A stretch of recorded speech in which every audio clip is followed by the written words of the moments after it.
नमस्कार, मैं हूं सुधीर चौधरी और डीएनए में आपका स्वागत है। आज हम आपको पाकिस्तान ऑक्यूपाइड कश्मीर यानी पीओके के उस इलाके में लेकर चलेंगे जहां आम लोगों के हिस्से का राशन आतंकवादियों को दे दिया जाता है ताकि वो खाते पीते रहें और पूरे जोश के साथ भारत के खिलाफ आतंक के कैंप्स चलाते रहें। पाकिस्तान के अवैध कब्जे वाले कश्मीर में आतंकवादियों को विशेष नागरिक का दर्जा प्राप्त है और वो जो चाहे वो कर सकते हैं, लेकिन अब इसके खिलाफ आजाद आवाजें उठने लगी हैं। आज पीओके में आम जनता ने 7 जगहों पर पाकिस्तानी सरकार, वहां की सेना और आतंकवादी कैंप्स के खिलाफ विरोध प्रदर्शन किए हैं। वहां के लोगों का कहना है कि ये आतंकवादी आम जनता को जबरदस्ती जिहादी बनाने की कोशिश करते हैं और भारत के खिलाफ भड़काते हैं। हमारे पास पीओके से ऐसी तस्वीरें आज आई हैं जो पाकिस्तान पर बड़ा दबाव बनाने का काम करेंगी। दुनिया भर में जी मीडिया के करोड़ों दर्शक हैं और जब हम पीओके से आई इन तस्वीरों को दिखाएंगे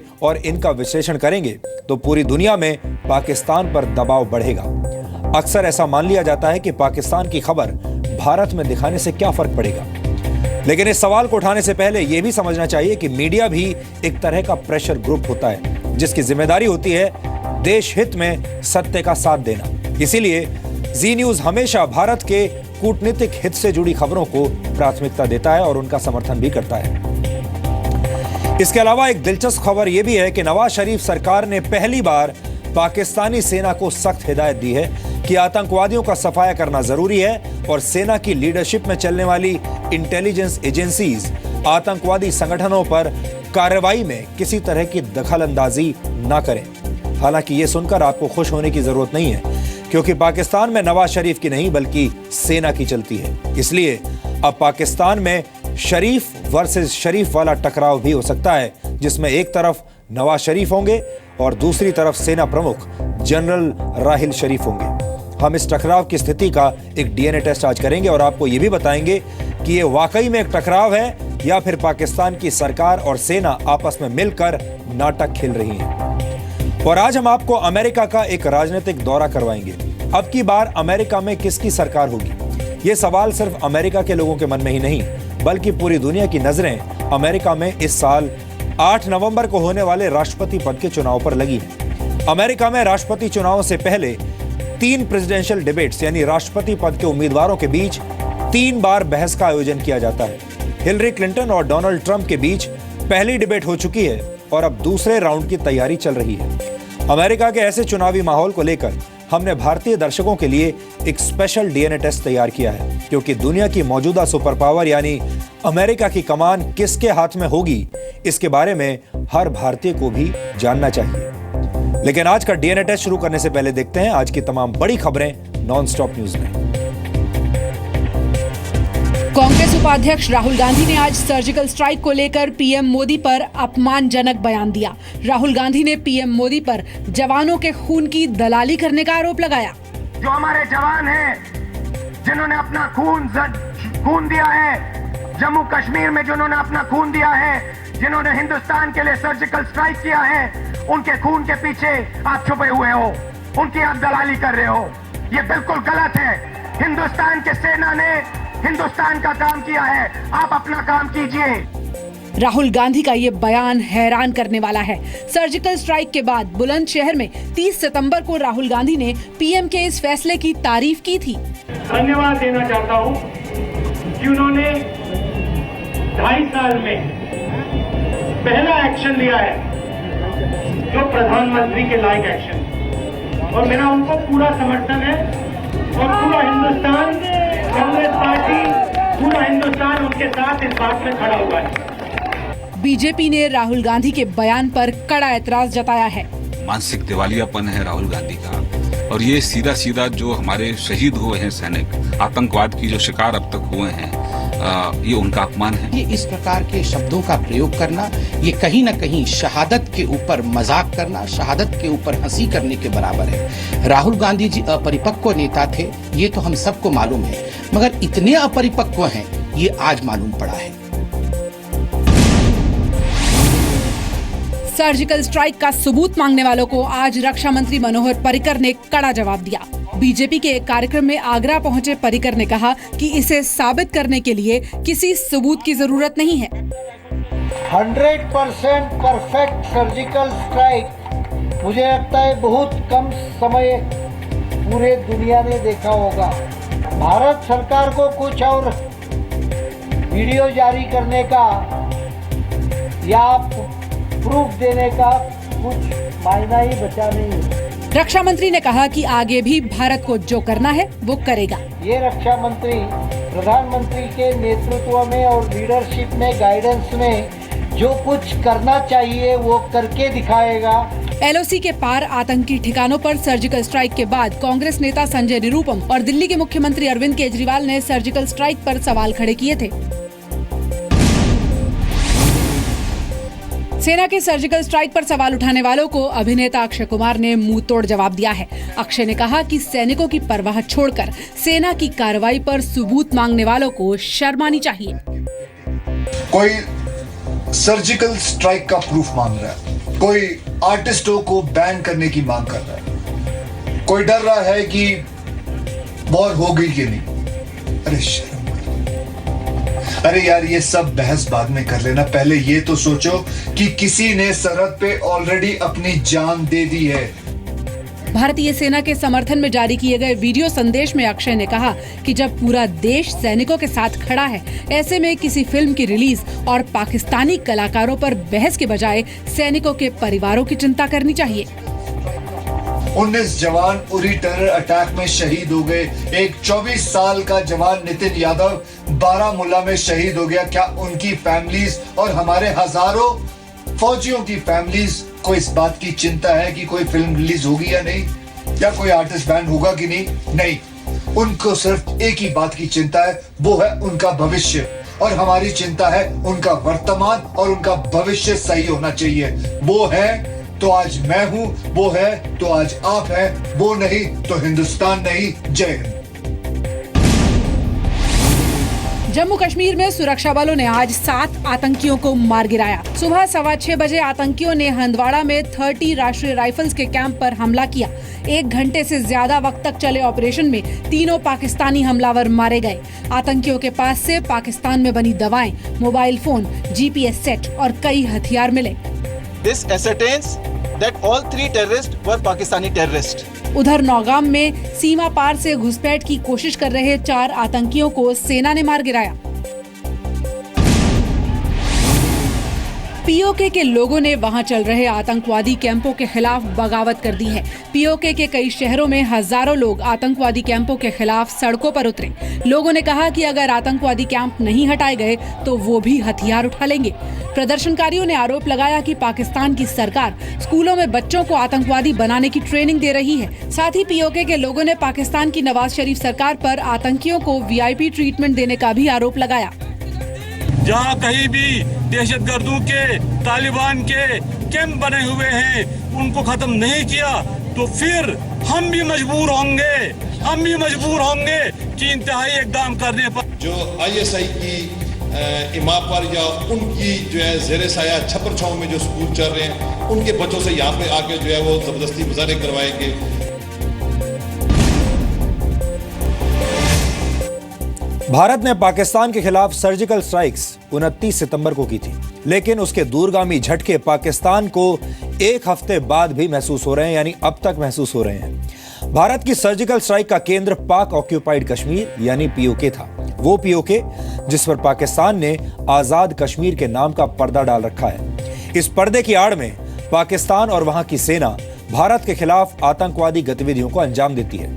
लेकिन अब POK के लोगों ने ही पाकिस्तान के झूठ से पर्दा उठाने का फैसला कर लिया है और POK के लोग ही अब पूरी दुनिया को पाकिस्तान के आतंकवादियों के खिलाफ सबूत पेश कर रहे हैं। नवाज शरीफ दुनिया के हर मंच पर कश्मीर का जिक्र करते हुए बार बार कहते हैं कि कश्मीर में इंतिफादा यानी क्रांति हो रही है, लेकिन आज जो तस्वीरें हम पूरी दुनिया को दिखाएंगे उन्हें देखकर आपको समझ में आ जाएगा कि इंतिफादा यानी क्रांति भारत के राज्य जम्मू कश्मीर में नहीं, बल्कि पाकिस्तान के अवैध कब्जे वाले कश्मीर में हो रही है। अब यह बात पूरी दुनिया को पता चल चुकी है कि पाकिस्तान से संचालित होने वाले आतंकवादी कैंप्स के लिए POK की भूमि बहुत उपजाऊ है। भारत की सीमा के करीब होने की वजह से पाकिस्तान POK के रास्ते से ही आतंकवादियों को भारत में भेजता है। आप ये भी कह सकते हैं कि पाकिस्तान से भारत की तरफ रवाना होने वाले आतंकवादियों के लिए पीओके आखिरी स्टेशन है। इस स्टेशन से आतंकवादी भारत में दाखिल होते हैं। ऐसा करने से पहले ये आतंकवादी कई दिनों तक पीओके में रहकर तैयारी करते हैं। पाकिस्तान की सरकार और सेना ने इन आतंकवादियों को सारी सुख सुविधाएं देने के लिए पीओके को एक टेरर सेंटर में बदल दिया है। लेकिन अब पीओके में रहने वाले लोग इन आतंकवादियों से आज़ादी चाहते हैं। वहाँ के लोगों का कहना है कि ये आतंकवादी आम जनता को जबरदस्ती जिहादी बनाने की कोशिश करते हैं और भारत के खिलाफ भड़काते हैं। आज पीओके में आम जनता ने 7 जगहों पर पाकिस्तानी सरकार, वहां की सेना और आतंकवादी कैंप्स के खिलाफ विरोध प्रदर्शन किए हैं। पीओके की राजधानी मुजफ्फराबाद के अलावा चिनारी, मीरपुर, दायमर, गिलगित, नीलम घाटी और कोटली में प्रदर्शन के दौरान लोगों ने कहा कि आतंकवादियों के ट्रेनिंग कैंप्स की वजह से आम लोगों की जिंदगी जहन्नुम बन चुकी है। यानी पहली बार पीओके के लोगों ने भी माना है कि उनकी जमीन पर पाकिस्तान द्वारा आतंकी कैंप्स चलाए जा रहे हैं। पाकिस्तान के खिलाफ विरोध प्रदर्शन कर रहे लोगों का कहना है कि पाकिस्तान की सरकार आतंकवादियों को उनके हिस्से का राशन बांट देती है। स्कूलों के सिलेबस में जबरदस्ती जिहाद की शिक्षा दी जाती है। पीओके के जो लोग आतंकवादी बनने से इनकार करते हैं, उन्हें पाकिस्तान की खुफिया एजेंसी आईएसआई उठाकर ले जाती है और फिर उन्हें टॉर्चर किया जाता है। पीओके के लोगों का यह भी कहना है कि जिन आतंकवादी संगठनों को पूरी दुनिया ने बैन किया हुआ है, वही आतंकवादी संगठन पीओके में छोटे छोटे बच्चों को जिहादी बना रहे हैं।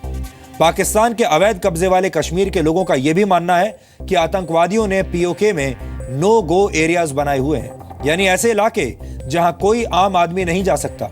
इन लोगों का कहना है कि अगर इन नो गो एरियाज को खत्म नहीं किया गया और पीओके से आतंकवादियों को नहीं भगाया गया, तो ये लोग पाकिस्तान के खिलाफ हथियार भी उठा सकते हैं। आपको जानकर हैरानी होगी कि पाकिस्तान ने पीओके को एक तरह से आतंकवाद की यूनिवर्सिटी बना दिया है। पीओके और गिलगित बाल्टिस्तान में पाकिस्तान के कोने कोने से आए आतंकवादी ट्रेनिंग लेते हैं। इनमें तालिबान से जुड़े आतंकवादी भी शामिल हैं। लेकिन अब पीओके के लोगों ने यह फैसला कर लिया है कि वो अपनी जमीन को भारत के खिलाफ इस्तेमाल नहीं होने देंगे। आप ये भी कह सकते हैं कि पीओके के लोग इन आतंकवादियों के खिलाफ इंटरनल सर्जिकल स्ट्राइक की तैयारी कर चुके हैं। पीओके भी किसी जमाने में भारत का हिस्सा था, इसीलिए वहां के लोगों के डीएनए में शांति और अमन भरा हुआ है।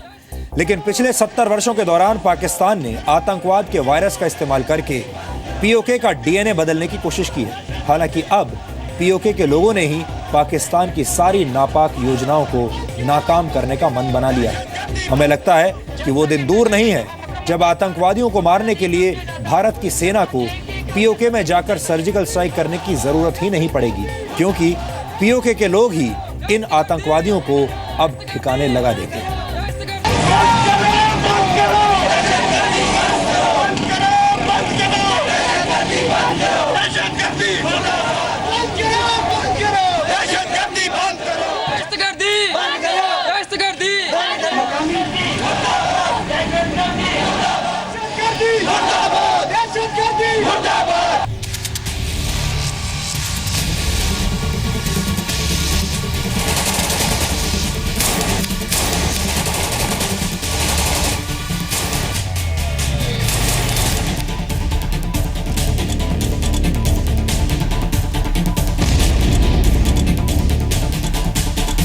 जब तक आधे दहशतगर्दों को घर में छुपा के रखने से मसाइल हल नहीं होंगे। लश्कर तैयबा के जहादी कैंपों की सबसे पहले भरपूर अंदाज में इसकी मरम्मत करें।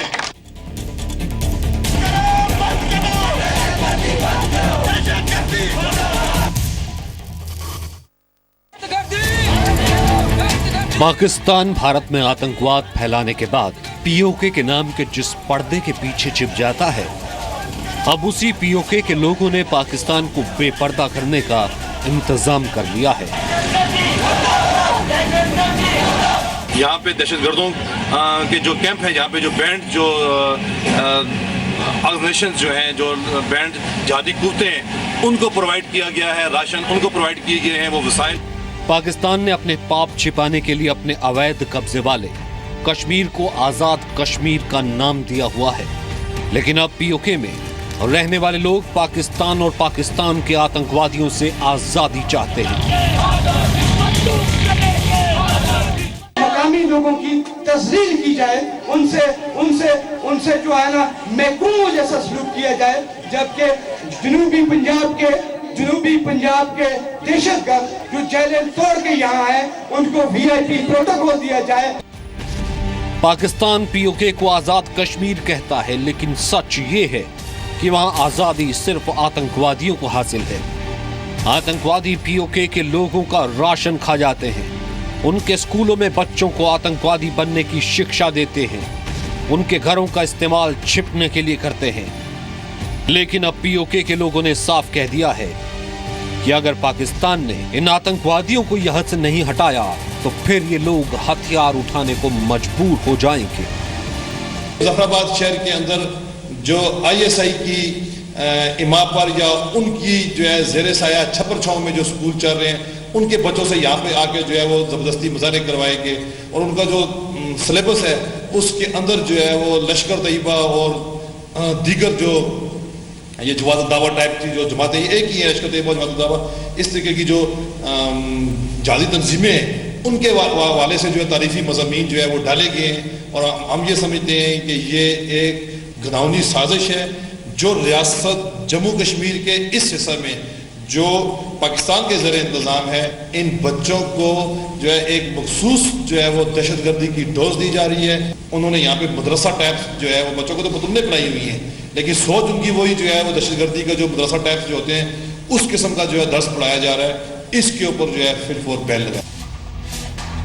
पीओके के लोग पाकिस्तानी सेना की ज्यादतियों और जुल्मों का विरोध तो लंबे वक्त से कर रहे हैं, लेकिन ये शायद पहली बार है जब पीओके के 7 इलाकों के लोग एक साथ एक सुर में आतंकवादियों और उनके कैंप्स का विरोध कर रहे हैं। उनकी मुकम्मल पुष्पनाई हो रही है।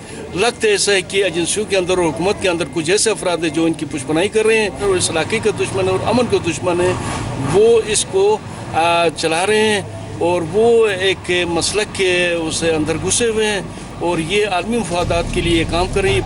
पीओके की राजधानी मुजफ्फराबाद के अलावा चिनारी, मीरपुर, दाइमर, गिलगित, नीलम वैली और कोटली में प्रदर्शन कर रहे लोगों ने पाकिस्तान को चेतावनी देते हुए कहा कि अगर आतंकवादी यहां से नहीं गए तो फिर ये लोग पाकिस्तान को बता देंगे कि असली इंतिफादा यानी क्रांति किसे कहते हैं।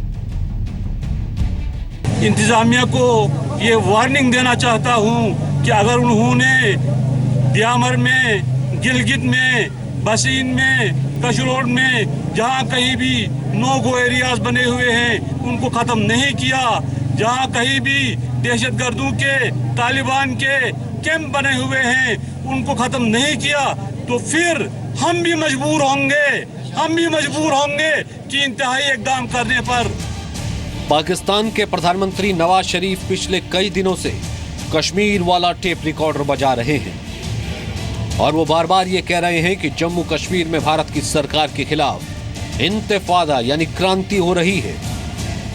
बुरहान वानी की शहादत कश्मीरियों की तहरीक को एक फैसला कुन मोड़ तक ले आई है। कश्मीरियों की एक नई नस्ल भारतीय तसल्लुत से निजात के लिए उठ खड़ी हुई है।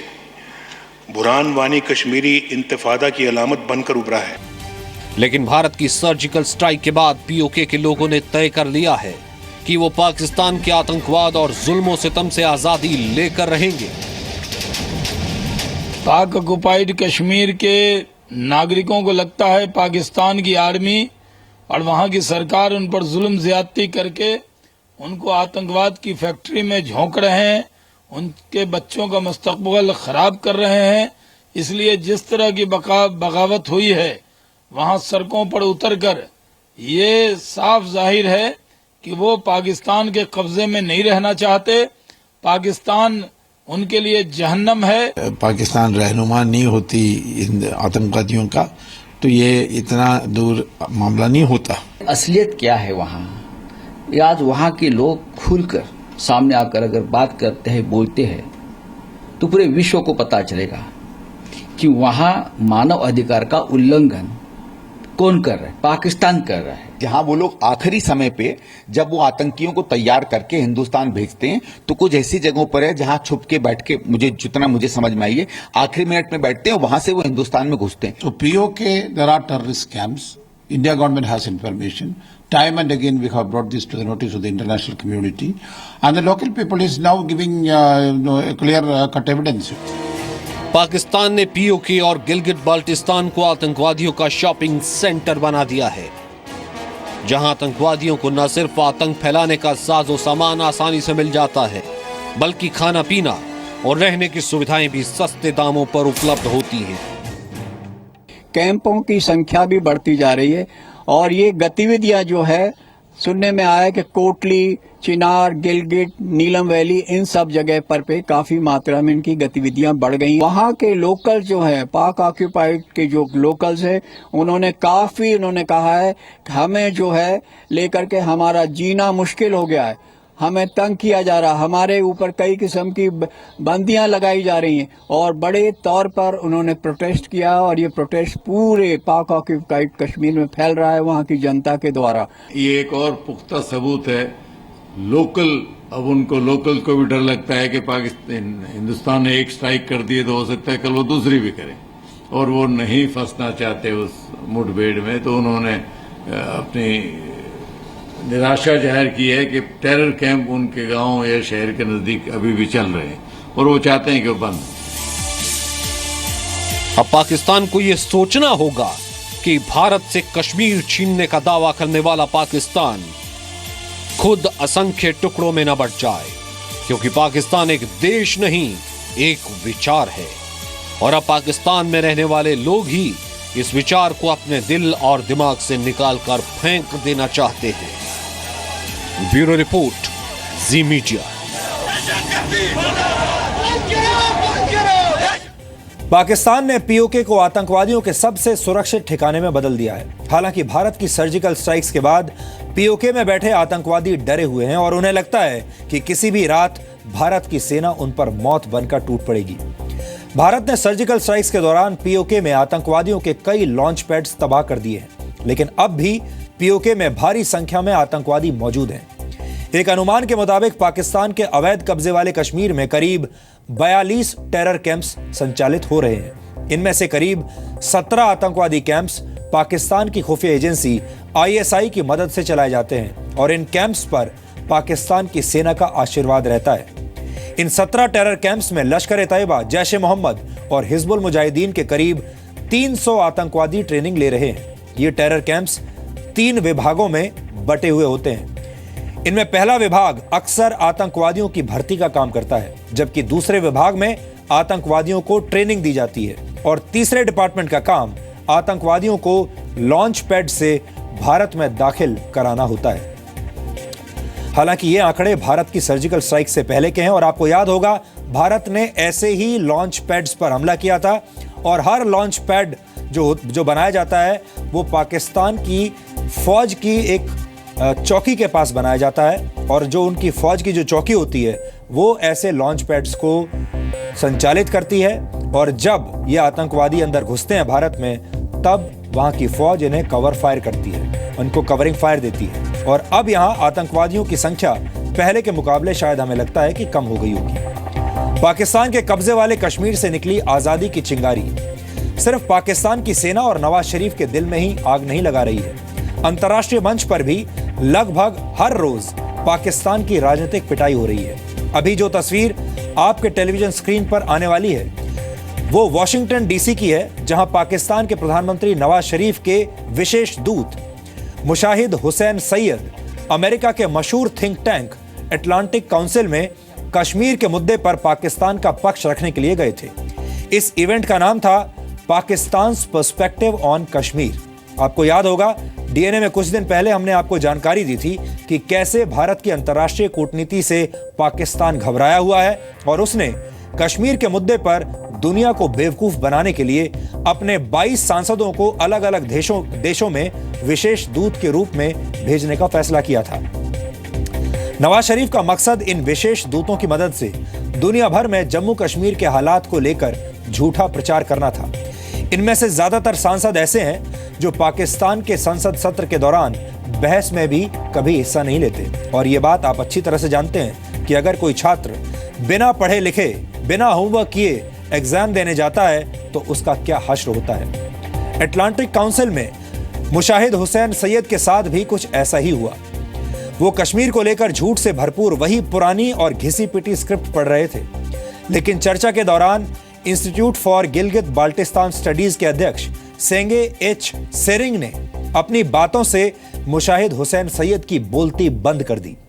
यह पाकिस्तान के लिए एक अंतर्राष्ट्रीय तमाचा है, जिसकी गूंज आज जी न्यूज के स्टूडियो से सीधे पाकिस्तान तक पहुंचानी जरूरी है। आप ये भी कह सकते हैं कि ये टीवी से हवा में मार करने वाली वैचारिक मिसाइल है। और हम ये भी जानते हैं कि पाकिस्तान के नेताओं से लेकर आतंकवादियों तक सभी जी न्यूज देखते हैं, और हो सकता है उनमें से बहुत सारे लोग इस वक्त भी जी न्यूज देख रहे होंगे। इसीलिए ये वैचारिक मिसाइल जी न्यूज के स्टूडियो से सीधे उनके दूषित विचारों पर गिरेगी। Thank you so much, Honorable Senator. Good to see you again. My name is Singh Sering. I'm from Gilgit-Baltistan. You talked about U.S. failures in Afghanistan and repeatedly said that Pakistan has done much better than the U.S. Maybe one of the reasons is that Pakistan has been helping the Taliban, which is killing U.S. soldiers. So next time, since you're on the Defense Committee, maybe you want to sit in front of those mothers and wives who have lost their sons and husbands and explain to them why you take money from U.S. and then give it to Taliban to kill the U.S. soldiers. Now coming to Kashmir, since I'm from Gilgit-Baltistan, I see both of you as a proxy of Pakistani military, not representing Kashmir. Pakistan has proxies in Indian Kashmir. They have weapons and explosives. You come here as a proxy with sweet talk. Every time when the money dries up, you show up here with blackmail, Russia talk, China talk, Iran.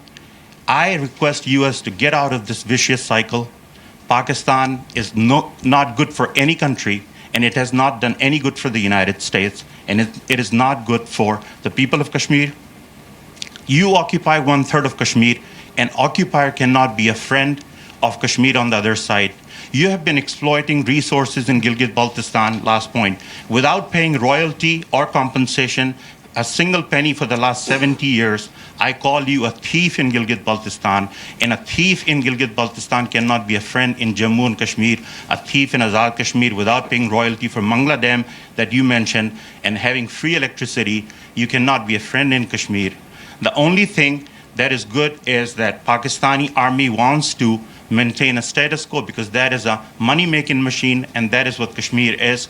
UN resolution want you to withdraw. That is the first prerequisite. I want everyone here to go on internet. It's a one-page document, only one-page document. The first prerequisite is you get out of Gilgit-Baltistan and Azad Kashmir, and then the people of Kashmir, the United Nations, and Indian government will sit down to form a mechanism to hold the plebiscite. And this double talk that you have been doing in Afghanistan and in Kashmir and in US, it needs to be exposed. And I will tell you, everywhere you go, there will be someone from Gilgit-Baltistan exposing Pakistan. Thank you. आपने देखा पाकिस्तान के इस दूत की कैसे बोलती बंद थी, और जिस वक्त ये सवाल पूछा जा रहा था, ये टिप्पणी की जा रही थी, उन्हें समझ नहीं आ रहा था कि वो कहां देखें।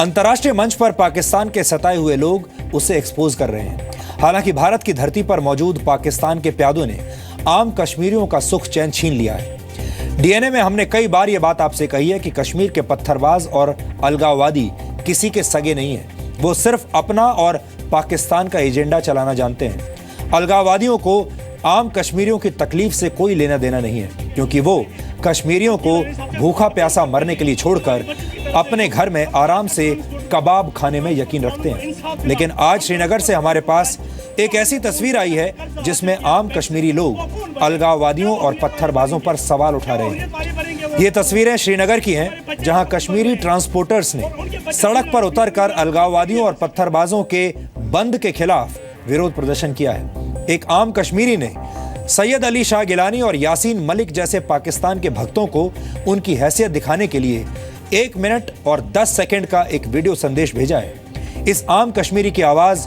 पूरे देश की आवाज है, जिसे अलगाववादियों के कानों तक पहुंचाना आज बहुत जरूरी है। हम ट्रांसपोर्ट वाले हैं, हमारा जो प्रोटेस्ट है, हम अपना हक मांगते हैं। हमारे बच्चे 2 वक्त की रोटी के लिए मरते हैं। आज तक देखो 2008 में भी ये पंगा हुआ था, 2010 में भी और 2016 में भी। हमें समझ नहीं आता कि खाली ट्रांसपोर्टर वालों को ही आज़ादी लेनी है, खाली आज़ादी खाली ट्रांसपोर्ट वालों को ही चाहिए। हमको उनको हमारी प्रॉब्लम को ये रियलाइज़ नहीं करते कि हमारे भी बाल बच्चे हैं, हमारे पीछे भी अयाल है। उनको ये प्रॉब्लम रियलाइज़ वो नहीं करते हैं।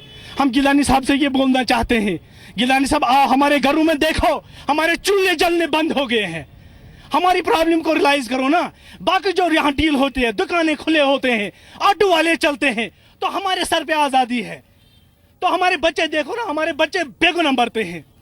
हमारे बच्चों का हाल देखो ना, क्या उनके बच्चे देखो ना, उनका 20-20 करोड़ का मकान है जो आराम से जिंदगी बसर करते हैं, और हमारे बच्चे देखो ना, हमारे बच्चे मरते हैं और मजहब के आड़ में लेकर बच्चों को मरवाते हैं। हम खुदकुशी करने पर मजबूर हो गए हैं, हम तंग आ चुके हैं, हम अब खुली तरह अच्छी तरह से सड़कों पर निकलने के लिए मजबूर हैं।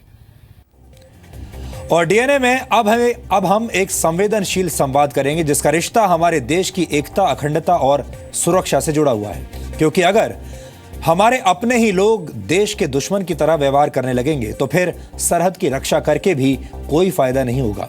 सरहद को सील करने से पाकिस्तान की तरफ से होने वाली घुसपैठ तो रुक सकती है, लेकिन देश की सीमा के अंदर ही मौजूद दुश्मनों की देश विरोधी सोच बाहर नहीं निकल सकती।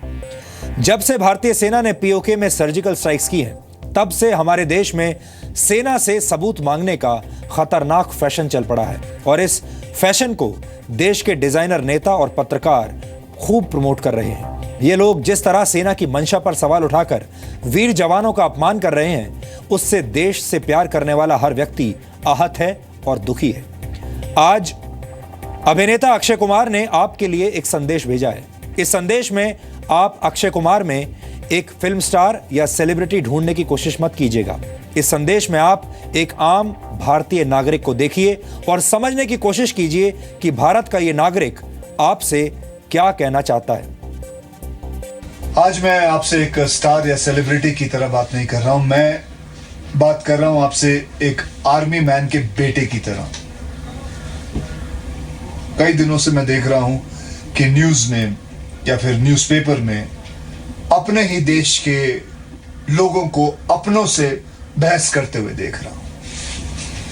कोई सर्जिकल स्ट्राइक का प्रूफ मांग रहा है, कोई आर्टिस्टों को बैन करने की मांग कर रहा है, कोई डर रहा है कि वॉर होगी कि नहीं। अरे शर्म करो। अरे यार, ये सब बहस बाद में कर लेना, पहले ये तो सोचो कि किसी ने सरहद पे ऑलरेडी अपनी जान दे दी है। 19 जवान उरी टेरर अटैक में शहीद हो गए। एक 24 साल का जवान नितिन यादव बारामूला में शहीद हो गया। क्या उनकी फैमिलीज और हमारे हजारों फौजियों की फैमिलीज को इस बात की चिंता है कि कोई फिल्म रिलीज होगी या नहीं, या कोई आर्टिस्ट बैन होगा कि नहीं? नहीं, उनको सिर्फ एक ही बात की चिंता है, वो है उनका भविष्य। और हमारी चिंता है उनका वर्तमान और उनका भविष्य सही होना चाहिए। वो है तो आज मैं हूं, वो है तो आज आप हैं, वो नहीं तो हिंदुस्तान नहीं। जय हिंद। आपको याद होगा कुछ समय पहले भारतीय नौसेना के लिए तैयार की गई स्कॉर्पियन क्लास पनडुब्बी की क्षमता से जुड़ी कुछ गुप्त जानकारियां लीक हो गई थी और पिछले महीने इसको लेकर बहुत चर्चा हुई थी। टेलीविजन स्टूडियोज में डिबेट हुई थी, अखबारों में हेडलाइंस बनी थी, लोगों ने बड़े बड़े सवाल पूछे थे। ये अपने आप में एक बहुत बड़ा विरोधाभास है कि जो लोग आज सर्जिकल स्ट्राइक्स को लेकर सेना और सरकार से सबूत मांग रहे हैं, उन्होंने उस वक्त ये कहा था कि बहुत संवेदनशील जानकारियां लीक हो गई हैं और ऐसा नहीं होना चाहिए था, क्योंकि ऐसे विषय बहुत गोपनीय होते हैं और इनसे देश की सुरक्षा में सेंध लगने का खतरा होता है। उस वक्त ऐसे लोगों ने हमारे सुरक्षा तंत्र और भारतीय नौसेना पर सवाल उठाए थे और ये कहा था कि हमारा सुरक्षा तंत्र और हमारी नेवी क्लासिफाइड सूचनाओं की रक्षा करने में नाकाम रही और ये बहुत बड़ी चूक है, इससे देश को बहुत नुकसान होगा, ये लीक नहीं होना चाहिए था। देश की सुरक्षा को लेकर इतनी बड़ी और इतनी गंभीर बड़ी बड़ी बातें करने वाले ऐसे लोगों की सोचने की शक्ति ऐसा लगता है कि अब छुट्टी पर चली गई है। इस वक्त देश के तमाम डिजाइनर, पत्रकार और डिजाइनर नेता सर्जिकल स्ट्राइक से जुड़ी संवेदनशील जानकारियों को सबूत के तौर पर सामने रखने की मांग कर रहे हैं। पूरा देश नहीं पूरी दुनिया जानती है कि जब इस तरह के ऑपरेशंस किए जाते हैं, सर्जिकल स्ट्राइक्स की जाती हैं, तो उनसे जुड़े हुए जो डिटेल्स होती हैं, जो जानकारी होती है, वो क्लासिफाइड जानकारी होती है, वो बहुत गुप्त जानकारी होती है जो कि किसी को बताई नहीं जा सकती। लेकिन अब वही लोग ये मांग कर रहे हैं कि ये तमाम क्लासिफाइड इंफॉर्मेशन, ये तमाम जानकारियां जो कि गुप्त होनी चाहिए, अब इन्हें सबके सामने पेश कर दिया जाना चाहिए, फिर चाहे ये देश हित में हो, हमारी आर्मी के हित में हो या ना हो। हमें लगता है कि ऐसे लोगों की देशभक्ति और देश से जुड़ी चिंताएं भी काफी सिलेक्टिव हैं, जो राजनीतिक सुविधा के अनुसार बदलती रहती हैं।